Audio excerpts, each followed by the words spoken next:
안녕하세요. JP 빌리지의 마중물 교육입니다. 오늘은 여러분과 함께 수학 공부에 대해서 한번 이야기를 나눠보도록 하겠습니다. 자, 여러분 수학 공부하면 가장 떠오르는 게 뭐죠? 일단 초등학교 자녀를 두는 부모님께 한번 여쭤보겠습니다.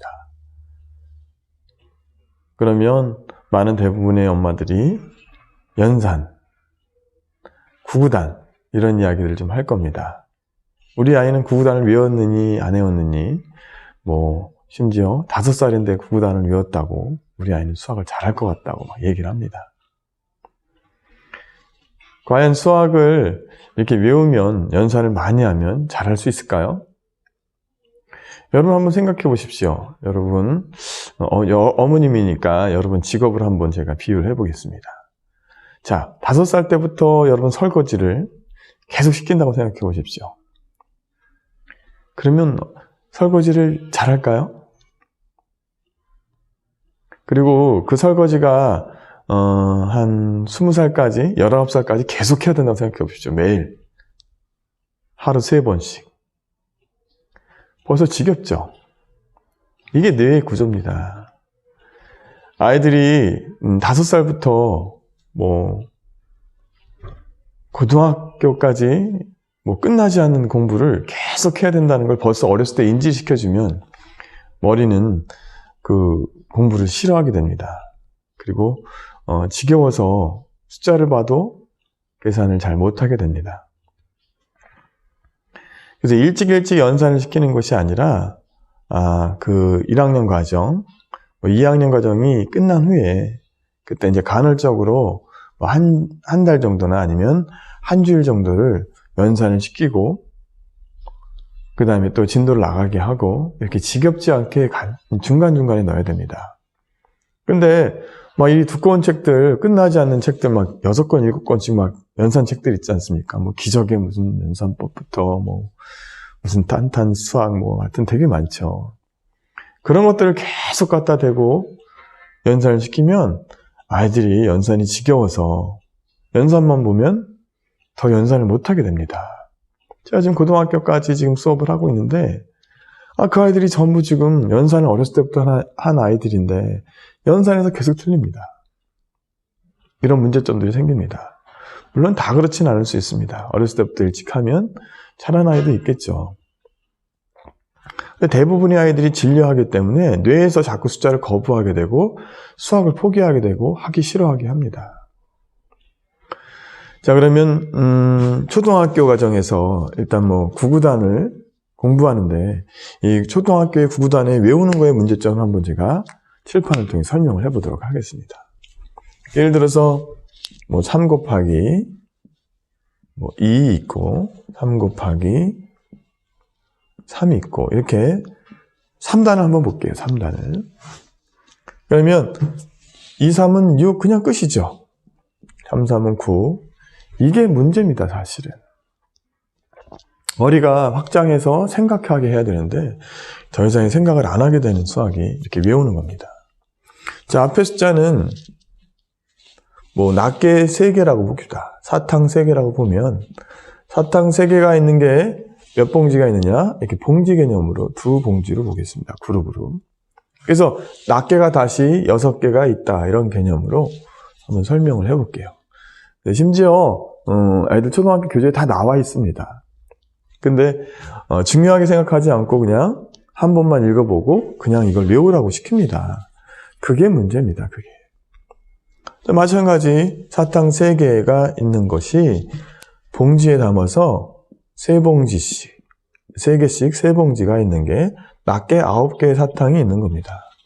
또 반대로 또 이쪽에 있는 2개의 사탕을 봉지 3봉지에 담으면, 그죠? 3봉지씩 넣으면 6개의 사탕이 나오는 거죠. 어떤 걸 낱개로 보고 어떤 걸 어떤 그룹으로 볼 건지는 여러분이 하면 됩니다. 이렇게 그룹을 나눠서 구구단을 일단 먼저 이해시키는 게 좋습니다. 그리고 구구단 같은 경우에는 더하기입니다. 더하기. 그죠? 사탕 3개가, 그죠? 몇 개 있습니까? 2개 있으니까 사탕을 하나, 3개를 더 그리면 되겠죠. 그죠? 그래서 6개가 됩니다. 그걸 만약에 3 곱하기 100. 이런 경우에 100개를 그릴 수가 없으니까 3을 100개 그리기 위해서는 너무 힘드니까 그럴 때 구구단의 기술을 알려줘서 곱하기 방법을 알려주는 겁니다. 그리고 또 이 구구단은 뭐랑 연관이 있습니까? 또 나누기랑도 연관이 있죠. 그죠? 그리고 또 제가 이렇게 나눴지 않습니까? 그지? 6개를 막 이렇게 2개씩 묶어서 3봉지로 나눴지 않습니까? 그죠?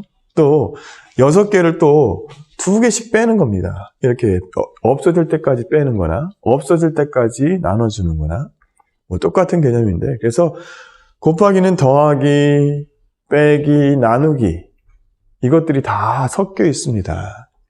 그쵸? 이런 것들의 개념을 전혀 하지 않고 그냥 더하긴 더하기대로, 빼기는 빼기대로, 나누긴 나누기대로 그냥 그 수학의 기술만 익히니까 아이가 지겹습니다. 그리고 점점 그 기술을 외워야 될 게 너무 많아지다 보니까 이제 수학이 하기 싫어지는 겁니다. 근데 이렇게 숫자가 되어 있는 것은 낱개와 그다음에 그룹을 알 수가 있는데, 만약에 이렇게 도형의 넓이를 한번 보자고요. 도형의 넓이에 여기 4cm, 3cm 볼 때 이렇게 센티미터, 이렇게 센티미터는 곱하면 뭐가 나올까요? 센티미터가 센티미터 개수 있는 건데 표현이 어렵죠, 그죠? 그래서 이 센티미터 곱하기 센티미터는 뭐예요? 센티미터 제곱으로 표현합니다. 그렇죠? 그래서 센티미터가 두 번 곱해진 거죠. 2개 있는 거 아니라 2개 있는 거는 3 곱하기 2지만 숫자로 표현할 수 있지만, 이런 경우에는 센티미터 제곱으로 표현합니다. 마찬가지 3 곱하기 3, 똑같은 걸 2번 곱할 때는 3의 제곱으로 표현하는 같은 개념이겠죠. 그렇죠? 그래서 만약에 넓이 구할 때 미터면 미터를 2번 곱하는구나. 그래서 이것도 넓이를 배우다 보면 넓이의 단위는 센티미터 제곱이라고 설명을 합니다. 근데 이유는 설명하지 않고 그냥 외워합니다. 외워. 알겠죠? 다 곱하기의 개념에서 온 겁니다. 자, 이렇게 숫자로 하니까 좀 쉽죠, 그죠? 사과로 한번 해볼게요. 사과로. 예를 들어서 9구단에 1단, 2단, 3단, 4단, 5단, 6단이 있는 것처럼 사과단을 한번 만들어 보겠습니다. 제가 사과단. 사과 하나 더하기 사과 하나가 2사과죠. 이걸 9단으로 표현하면 사과 곱하기 2는 2사과 이렇게 표현되는 겁니다. 자, 그러면 사과 3개 더하기 사과 이렇게 3개를 더하고 3사과가 됩니다. 그죠? 그러면 9단 표현하면 사과 곱하기 3은 3사과 이렇게 되는 겁니다. 이렇게 만들어 나갈 수 있겠죠? 이게 사과단입니다. 그렇죠? 이런 걸 할 수 있으면 9구단을 더 정확하게 개념 파악을 하게 되는 겁니다. 그렇죠? 그러면 사과 곱하기 사과는 사과의 개수를 알 수 없죠? 그렇기 때문에 사과 제곱 되겠습니다. 사과가 사과만큼 있는 겁니다. 뜻이. 이건 사과가 2개 있는 겁니다. 되겠어요? 그래서 사과가 3개 곱해지면 사과 세제곱 되는 겁니다. 사과가 사과만큼 있고 그게 또 사과만큼 있는 것입니다. 되겠습니까? 자, 그러면 숫자를 한번 볼까요? 사과 말고 그러면 이 제곱을 숫자로 표현해 봐야 또 이해가 될 것 같습니다. 사과의 제곱은 뭘까요? 사과가 사과만큼 2번 있는 겁니다. 곱하는 거죠. 또 이걸 또 곱하기를 표현하면 3이 더하기를 표현하는 거죠. 참, 3번 있는 겁니다. 되겠습니까? 사과의 제곱은 사과 곱하기 사과. 3의 제곱은 3 곱하기 3. 그쵸? 그러면 숫자니까 3이 3번 있습니다. 3이 3번 더하십시오. 이렇게 이렇게 제곱과 곱하기와 더하기가 다 연결이 되어 있습니다. 처음 이해가 되나요?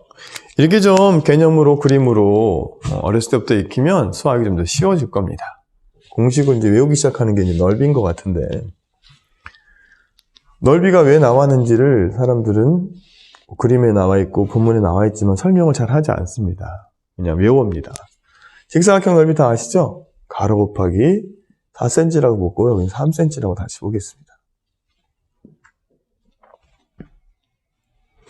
천을 하나 깔아놓고 천을 제가 이 4cm짜리 천과 3cm짜리 천을 깔아놓고 이렇게 잘라보겠습니다. 정확하게. 그 다음에 여기는 세 줄로 잘라보겠습니다.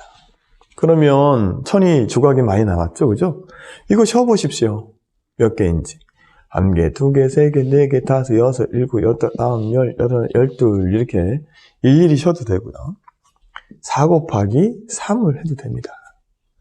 넓이가 뭔지 이제 예측이 되나요? 넓이는 이 개수입니다, 개수. 평면 넓이라고 하는데 면적이라고 하기도 하지만 개수에서부터 시작된 겁니다. 그쵸, 그죠? 책에 다 나옵니다. 또 곱하기 아까 걸로 이걸로 설명하면 3개씩 묶은 게 낮게 3개가 몇 봉지 있습니까? 1봉지, 2봉지, 3봉지, 4봉지 있는 겁니다. 이렇게. 죄송합니다. 또 다른 각도로 또 4개씩 3개 있는 겁니다. 그죠? 이렇게 곱하기랑 연결이 되죠? 또 그 다음에 삼각형 넓이를 한번 해보겠습니다. 가로로 이렇게 잘라보겠습니다. 대각선으로 자르니까 뭐가 나오죠? 4 곱하기 3 나누기 2라고 나오죠? 이 반을 날린 겁니다. 이렇게 삼각형. 근데 이 공식이 점점 이제 2개 늘어났죠, 그죠? 밑변 곱하기 높이랍니다. 또 갑자기 높이가 됐습니다. 말이 바뀌었습니다. 물론 높이의 개념은 나중에 뭐 수업 시간에 해야 되겠네요. 여기서 아니라. 높이는 뭐 이렇게 바뀌기도 하고 하지만 아무튼 개가 된다면 하고요. 이렇게 삼각형의 넓이는 사각형에서 나왔습니다. 그렇죠? 그리고 뭐 넓이니까 센티미터 2번 곱했으니까 또 미터 제곱의 단위가 나온 거고요. 넘어가서 그러면 다 해볼까요? 뭐 이제 넓이 구하는 공식 2개는 일단 학생이라면 이제 외워야 되는 거고요. 그 다음에 이제 뭐 배우냐면 평행사변형을 배웁니다. 이것도 또 외워야 됩니다. 자, 밑변 곱하기 높이 아니면 이쪽에 높이 이걸 또 곱해야 됩니다. 그러면 이 면적이 나옵니다. 자, 외우지 않고 한번 다시 이쪽을 잘라보겠습니다. 잘라서 이걸 뒤집어서 여기다 갖다 놓겠습니다. 됐죠, 그죠? 그러면 여기 밑변 곱하기 높이가 뭐가 됩니까? 직사각형의 넓이가 또 되죠. 그래서 가로 곱하기 세로입니다. 그냥 높이가 세로가 되고, 그죠? 가로가 변이 됩니다. 그죠? 어렵지 않죠? 이 가로나 이 가로는 똑같잖아요. 그래서 여기 이제 넘어왔으니까 가로 곱하기 세로 똑같죠, 그죠? 또 공식 3개를 외우지 않아도 잘 잊어버렸을 때 그림으로 그릴 수 있겠죠, 그죠? 심지어 다 나옵니다. 나오는데도 설명하지 않고 중요하게 생각하지 않기 때문에 외우는 게 편하다고 생각합니다. 또 뭐가 있을까요? 평행사변형 했죠. 그러면 사다리꼴 한번 해보겠습니다. 사다리꼴.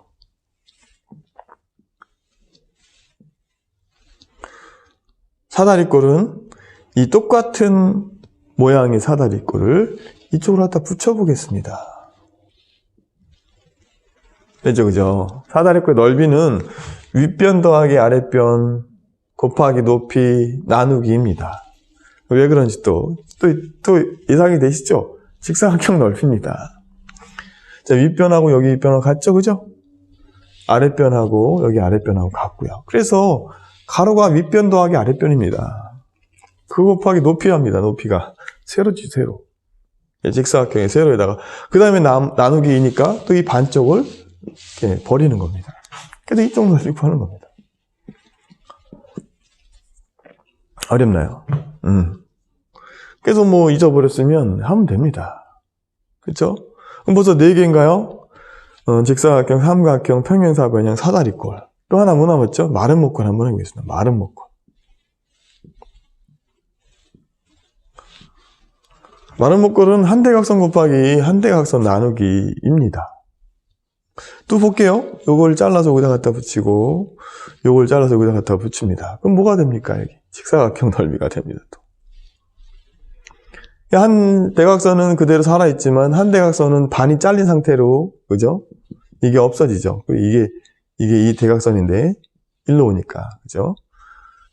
그래서 넓이가 어떻게 됩니까? 한 대각선 곱하기 한 대각선에다가 나누기 2를 한 겁니다. 그래서 가로 곱하기 세로 곧 직사각형 넓이입니다. 이 5개를 또 외워야 됩니다. 아니 며칠 전에 중등부 수업을 했는데 이게 모른다고 그럽니다. 초등부 때부터 이제 외워야 될 게 생깁니다. 이것들이 다 고등학교 수학하고 연결이 됩니다. 쭉쭉쭉쭉. 사실은 좀 용어만 어렵게 나오지, 참 초등수학의 기초를 토대로 중등수학에 또 확장이 되고, 또 중등수학에서 고등수학까지 확장이 됩니다. 그래서 사실은 초등부, 중등부만 잘 알아도 고등부 수학까지 그렇게 크게 어렵지 않습니다. 근데 점점 외워야 되는 게 많으니까 포기하게 되고, 또, 뭐 문제풀이만 많이 하니까 아이들이 좀 지겨워서 공부를 포기하게 됩니다. 사실 지금 영재반을 제가 운영하고 있는 한 아이가 있어요. 2아이들이죠. 2아이가 있는데 초등학교 4학년 작년 한 8월에 왔는데 한 6개월 정도 됐어요. 처음에 걔도 영재인지 제가 판별을 하는 중이었었는데 이렇게 그 수학의 기술은 좀 많이 알고 있어서 이렇게 계산을 좀 빨리 하고 머리는 좋은 편이었습니다. 근데 제가 가르쳐준 것도 없습니다. 수학의 확장의 개념만 잡고 토론해주고 열어주니까 지금 벌써 6개월 만에 5학년 과정 끝나고 6학년 과정 끝나고 중학교 지금 1학년 과정을 오픈 열어줬습니다. 스스로 막 재밌으니까 300개씩도 풀고 막 이렇게 열심히 합니다. 과연 그 전에 이렇게 확장해주지 않고 계속 공식으로만 외우고 기술만 알려준다면 이게 될까요? 그리고 이 선행이라는 게 아이들의 능력에 따라서 해줘야 되는데 지금 이렇게 영지 아이는 본인이 스스로 숙제를 내주지 않아도 막 풀어오는 게 있습니다. 그러니까 이 아이는 열어줘도 이건 선행이 아니라 본인의 수학 영역의 확장입니다. 근데 더하기 빼기도 잘 안 되고 재미없는 아이들한테 문제를 많이 풀리면서 진도를 나간다고 뭐 중학교 과정까지 만약 했다 칩시다. 그럼 이게 과연 얘한테 기억이 남을까요? 절대 남지 않습니다. 그리고 어떤 일만 일어나냐면 수학은 하기 싫어. 이렇게 기억이 남게 됩니다. 그래서 수학을 아예 버려버리는, 나중에 수학을 포기하는 수포자가 될 수가 있습니다. 수학은 공식을 외워서 복잡하고 연산도 막 어렵게 푸는 것보다 연구해서 자꾸 줄여가는 수학, 좀 그림으로 만들어서 쉽게 풀어가는 수학으로 바꿔야 됩니다. 그러기 위해서 잘 엄마가 모르면 함부로 집에서 좀 코치 좀 하지 마십시오. 좋은 수학 아니면 인터넷도 찾아보든가 유튜브 좀 찾아보시고 좋은 학원에 보내십시오. 그럼 아이들이 좀 질리지 않게 공부하지 않을까요? 또 학원도 좀 잘 골라야 되겠죠? 그냥 진도 빼기 바쁜 학원, 뭐 이런 학원들은 좀 아이들 상태는 보지 않고 무조건 진도 나가주는 학원, 이런 학원들은 좀 배제를 하고 좀 잘 알아봐서 뭐 이렇게 좀 보냈으면 좋겠습니다. 뭐 영어도 그렇고 수학도 그렇고 뭐 유명한 학원들 보면 뭐 되게 많이 시키는 걸로 유명합니다. 영어 단어도 막 50개, 뭐 100개씩 외워야 되고요, 하루에 매일. 뭐 어떤 학원은 수학책을 10권씩 풉니다. 물론 좋겠지만 질리지 않겠습니까? 제가 작년에 고3 아이들 2명이 학교를 자퇴한다고 상담을 찾아왔습니다. 결국에는 한 달 남겨놓고 자퇴했습니다. 말이 안 되지만 그 아이들 만나보면 정말 앞뒤가 깍깍 막혀 있습니다. 근데 그 어렸을 때부터 그 교육을 해온 겁니다. 물론 다 그렇지는 않겠지만 여러분 좀 생각해서 공부보다 일단 행복한 아이를 만들어 주시고요. 잘 연구해서 무조건 무식하게 공부시키는 게 아니라 좀 지혜롭게 재밌게 시킬 수 있는 공부를 시키십시오. 특히 초등부는 공부를 많이 시키는 개념보다 공부는 재미있다. 그리고 초등학교 때는 국어 독해력 능력을 길러야 됩니다. 문제를 읽었을 때 문제를 이해할 수 있게, 그리고 문제를 끊어서 잘 읽을 수 있게 해줘야 됩니다. 그게 제일 중요한 공부지, 연산 많이 하고 단어 많이 하는 거 그렇게 중요치 않습니다. 중학교 때 시작해도 늦지 않습니다. 물론 저 개인적 견해이니까 어렸을 때부터 해도 잘하는 분들도 많이 있고 원어민처럼 영어하는 사람들도 많이 있습니다. 아무튼 그의 행복은 누가 책임져 줄 거냐 이겁니다. 우리 아이가 만약에 이북에서 태어났다면 김정은을 찬양하고 김일성을 우상시하고 있을 겁니다. 근데 TV 나오는 거 보면 해맑게 웃으면서 꽃을 머리에 달고 춤을 추고 있습니다.